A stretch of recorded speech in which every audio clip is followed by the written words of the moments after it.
শুভেচ্ছা ও অভিনন্দন। পূজা উদযাপনে আমাদের এবছর 10তম আয়োজন। বিশ্ব ব্রহ্মাণ্ডের কল্যাণের জন্য ভগবান শিব যখন ধ্যানে মগ্ন হলেন, তখন কৈলাসে দেবী পার্বতী একাকী দিন যাপন করছেন।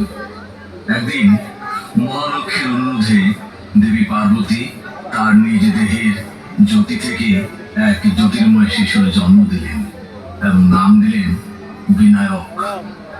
পরবর্তী সময়ে এই শিশুই পরিচিতি পায় গণপতি দেব, দেবতা গণেশ নামে।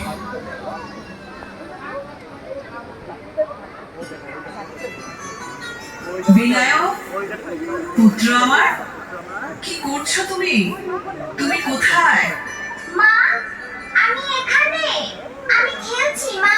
পুত্র, আমি এখন স্নানে যাচ্ছি। যতক্ষণ না আমি আমার স্নান শেষ করছি, তুমি ততক্ষণই দ্বার রক্ষা করো। যথা আজ্ঞা মা।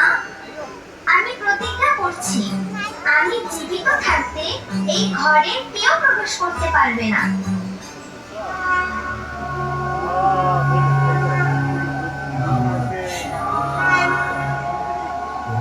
বাবা তাপ লাগে যাও যাও ও এদিকে যাও। কে তুমি বালক? পথ ছেড়ে দাও, আমাকে গৃহে প্রবেশ করতে দাও। আমি পার্বতী পুত্র বিনায়ক। মা আমাকে এই দ্বার রক্ষা করার দায়িত্ব দিয়েছেন। আমি তোমার পিতা। দ্বার ছেড়ে দাও বিনায়ক, এ আমার আদেশ।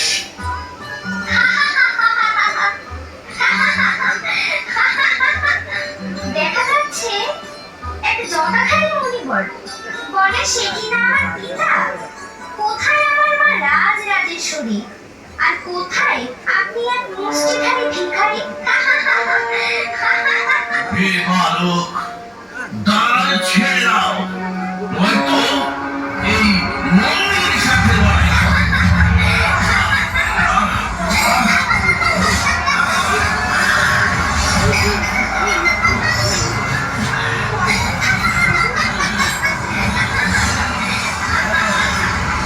বাবা তাপ লাগে যাম কি দাঁড়া।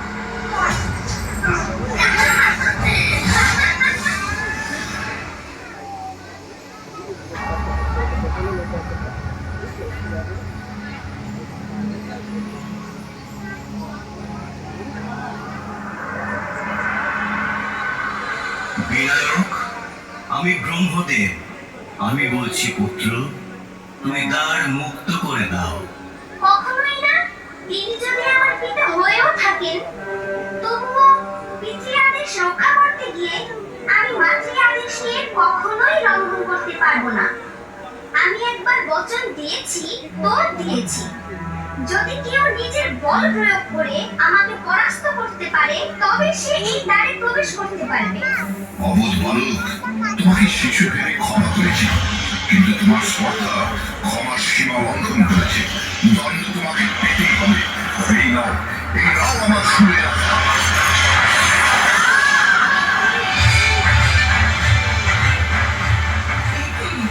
কি হলো? কি করলেন আপনি? রাগের বশবর্তী হয়ে কি করেছেন?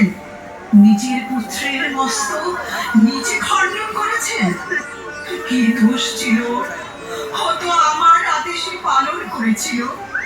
তবে কেন কেন ওকে এই দণ্ড পেতে হলো বলুন?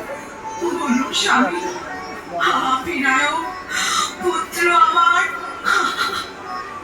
ভেবো না পার্বতী, যা হয়েছে তা সৃষ্টির কল্যাণের জন্য হয়েছে। যদি তাই হয়, তাহলে আমি এক্ষুনি এই পৃথিবী নাশ করব।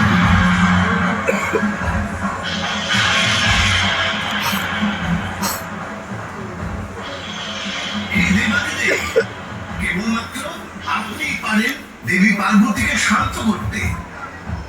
কিন্তু হে মধুসূদন, তা কি করে সম্ভব? আমার থেকে যা একবার নাশ হয়েছে, তার কিভাবে সৃষ্টি হতে পারে? যদি উত্তর শিয়রে শায়িত কোন জীবের মস্তক সংস্থাপন করা যায়, তবেই বিনায়ক প্রাণ ফিরে পেতে পারে। নন্দী, যাও, যেখানে উত্তর শিবিরে শুয়ে আছে এমন যে কোনো জীবের মস্তক নিয়ে আসো।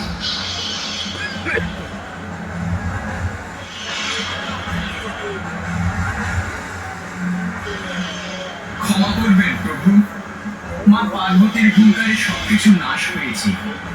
শুধু বেঁচে ছিল এই হস্তি শিশুটি, তাই হস্তি শিশুর এই মস্তকে নিয়ে এসেছি। কিন্তু কিন্তু তা কি করে হয়? এই মস্তক বিনায়ককে দিলে পার্বতী যদি আরো ক্রুদ্ধ হয়ে ওঠে? যদি সূর্যাস্তের পূর্বে এই মস্তক সংস্থাপন করা না যায় তবে বিনায়ককে বাঁচানো যাবে না।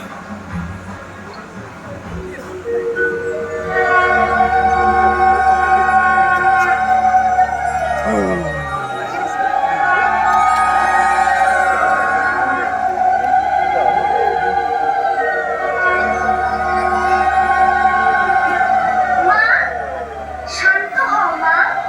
দেখো, তোমার বিনায়ক তোমার কাছে।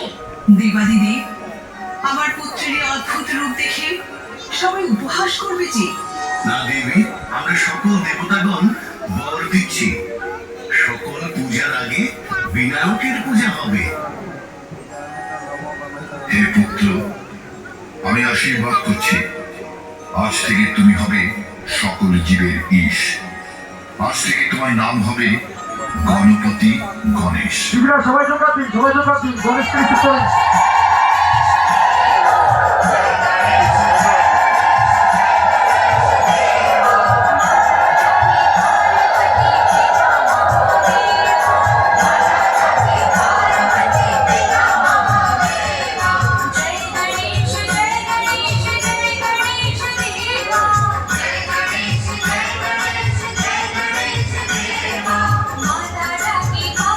নমস্কার সবাইকে।